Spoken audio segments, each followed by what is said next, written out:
मैं आपका English trainer Jagdish Kumar आपके सामने मस्ट हैव पेश कर रहा हूँ। इसके पहले ऑलरेडी मैं 2 वीडियो अपलोड कर चुका हूँ। उसमें मैंने आपको मस्ट पढ़ाया था। मस्ट में 5 प्रकार पढ़ाए थे। लेटर ऑन मैंने मस्ट भी पढ़ाया था, उसमें सेकंड वीडियो में उसमें मैंने मस्ट बी के 3 प्रकार पढ़ाए थे।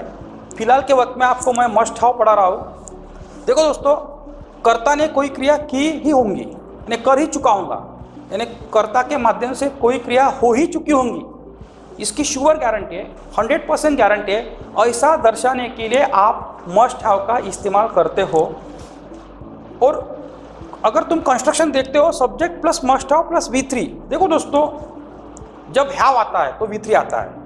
मस्ट हैव रहे, मे हैव रहे, ऑट टू हैव रहे, शुड हैव रहे, कुड हैव रहे, वुड हैव रहे, इस प्रकार के फॉर्मेट में हमेशा वर्ब का थर्ड फॉर्म आता है। और आपको मालूम है दोस्तों, आपके V1, V2, V3 याद होना। जैसे गो है तो गो, वेंट, गॉन आपको मालूम होना। ईट है तो ईट, एट, ईटन मालूम होना।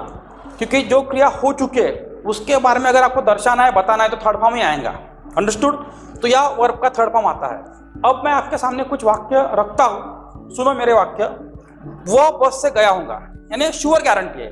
वो ना ट्रेन से जा सकता है, ना उतना पैसे वाला है कि प्लेन से जा सकता है, वो बस से ही गया होगा। ऐसा आपको श्योर गारंटी है, आपको अगले वाले को बताना है। तो he must have gone by bus. Have you understood? अगर आपको थोड़ा इंग्लिश कम आता है तो नंबर 1 दे दो इसको, पीछे से आ गया हो, गया होगा, होगा यानी मस्ट हैव, गया बस से। वह की होगा, मस्ट हैव, गया, gone, go went gone by bus. Have you understood? Second sentence, उसने उसे बताया होगा, श्योर है, उसने उसे बताया ही होगा। He must have told her. Tell यानी बताना, टेल, टोल्ड, टोल्ड। हैव के बाद, मस्ट हैव के बाद थर्ड फॉर्म वर्ब आता है। Subject must have V3 plus object. Understood? Then next sentence, उसे सपना दिखाई दिया होगा।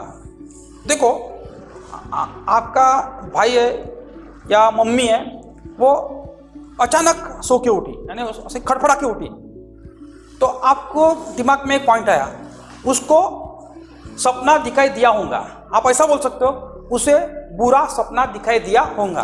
तो सी या ही जो भी होगा, must have had a dream.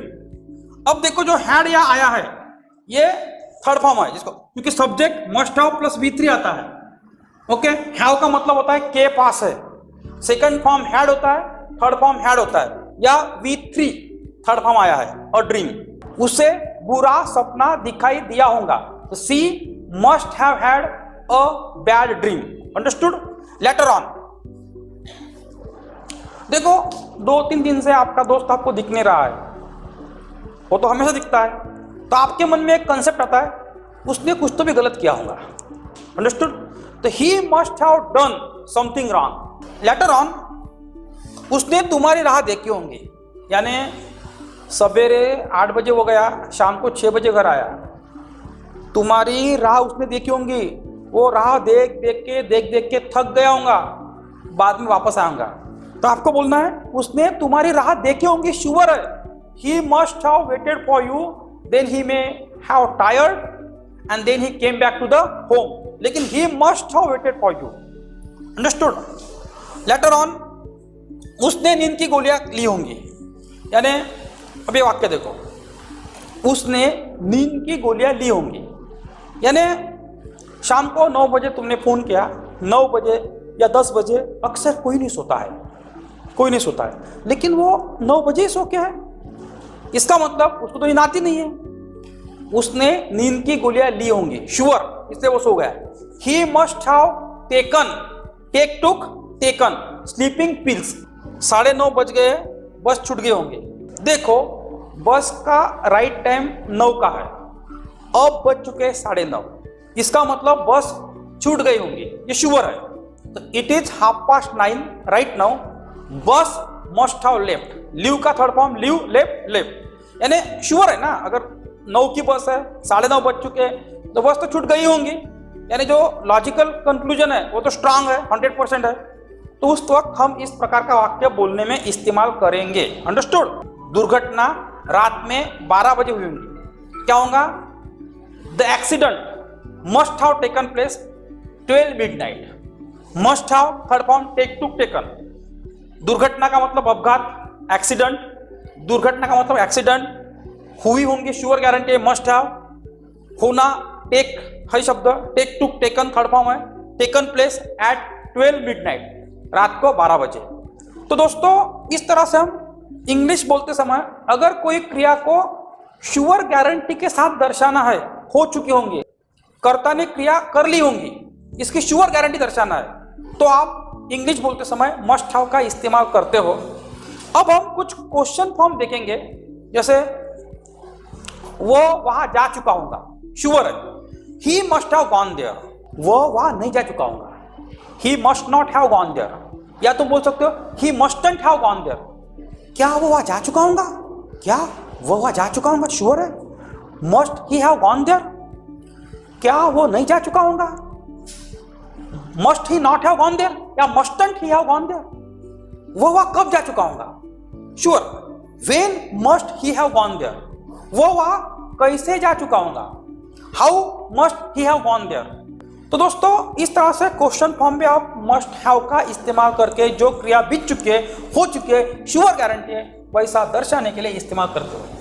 अभी मैं आपको मस्ट हैव पढ़ा रहा हूं, आपके पास कोई चीज होंगी, अरे श्योरली तुम्हारे पास है जो चीज, ऐसा अगर आपको बोलते समय दर्शाना है तो आप मस्ट हैव का इस्तेमाल करते हो। यानी प्रेजेंट अजम्पशन जो दर्शाना है आपको, कोई चीज होंगी, उसका कंस्ट्रक्शन आएगा subject plus must have plus adjective या नाउन आएगा। जैसे उसके पास कार होंगी, यानी उसमें कोई डाउट नहीं है, बड़ा आदमी है, he must have a car. अगर मुझे बोलना है उसके पास कार है, ही हैज अ कार, उसके पास कार होनी चाहिए, मैंने शुड का पढ़ा है, he should have a car. लेकिन मुझे बोलना है उसके पास कार होंगी, he must have a car. वो दिखता नहीं आपको, वो बहुत अमीर आदमी है, उसके पास ज़्यादा पैसे होंगे, होने वाले हैं, क्योंकि रियली वो आदमी बड़ा है। He must have a lot of money. अगर मुझे बोलना है उसके पास पैसे है, ही हैज अ मनी, उसके पास पैसे होने चाहिए, ऐसी मेरी इच्छा है, he should have a lot of money, I have Dzire, should have होने चाहिए, लेकिन होंगे बोलना है तो he must have a lot of money. Understood. तो हमारे गांव का ख्यातनाम आदमी की मौत हो चुकी है, इसलिए हमारे स्कूल को आज छुट्टी होंगी। Our school must have a holiday today. समझा आपको? जाड़ी किताब है, बड़ी किताब है, इस किताब को 400 से ऊपर पेज होंगे। अरे किताब ही दिखती है यार, इतनी बड़ी दिख रही है, इतनी जाड़ी दिख रही है, इसका मतलब 400 के ऊपर पेज है, no issue at all, no doubt at all. तो this book must have more than 400 pages. जिस चीज के बारे में आपको श्योर बताना है, ये प्रेजेंट अजम्पशन श्योर अजम्पशन है, होगा, उस वाक्य को दर्शाने के लिए आप मस्ट हैव का इस्तेमाल कर सकते हो। अगर आपको बोलना है इस किताब को 400 के ऊपर पेज है, नॉर्मल वाक्य है, तो this book has more than 400 pages. This book के सब्जेक्ट सिंगुलर है, इसलिए वह हैज आया है। अगर आपको बोलना है इस किताब को 400 के ऊपर पेज होने चाहिए, ऐसा मुझे लगता है, तो this book should have more than 400 pages. और होंगे बोला तो मस्ट हैव आएगा। Have you understood? भगवान इतनी बड़ी दुनिया चला रहा है और हर जगह बैलेंस कर रहा है, इसका मतलब भगवान का इस पूरे दुनिया पे कंट्रोल होगा। तो God must have control over entire world, God must have control over everything, क्योंकि दुनिया भगवान चला रहा है यार, हर चीज परफेक्ट चल रही है, सब जगह बैलेंस हो रहा है, बारिश आ रही है, धूप आ रही है, धूप ठंडकाल आ रहा है, हर चीज बराबर चल रही है समय के साथ साथ। इसका मतलब जो नेचर है या गॉड है, जो भी है, must have control over everything. वो अभी तक क्लास को नहीं आया, उसको महत्वपूर्ण काम होगा। क्या बोलेंगे?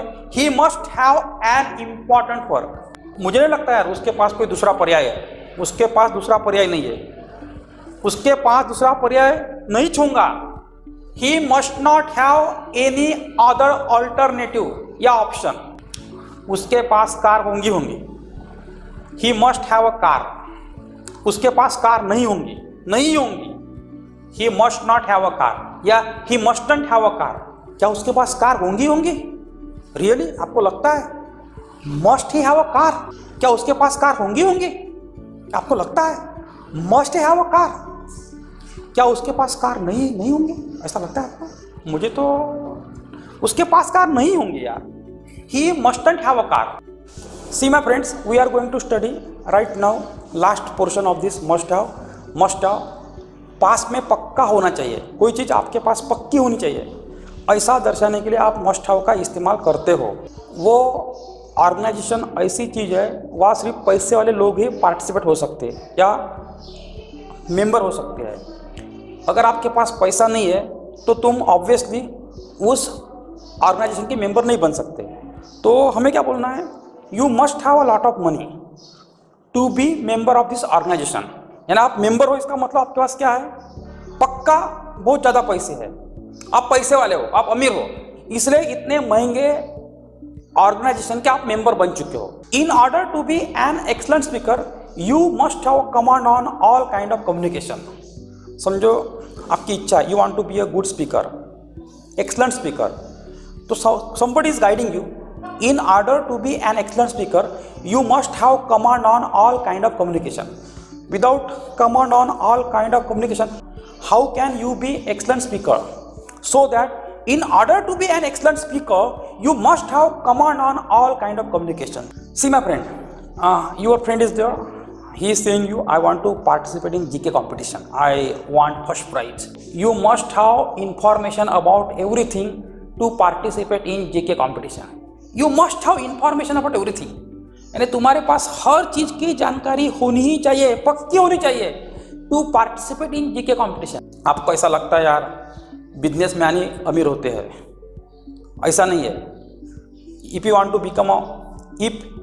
Become a perfect businessman, which kind of business you would like to do in your life, you must have perfect knowledge about that particular business in order to get success in business. Understood?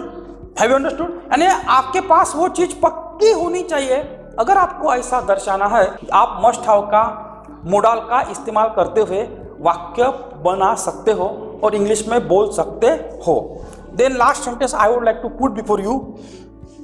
He must have philosophy of life to live happy life. एक बंदा है, वो बंदा बहुत happy life जी रहा है, तो हमेशा चेहरे पे उस पर खुशी रहती है। He is a very happy person.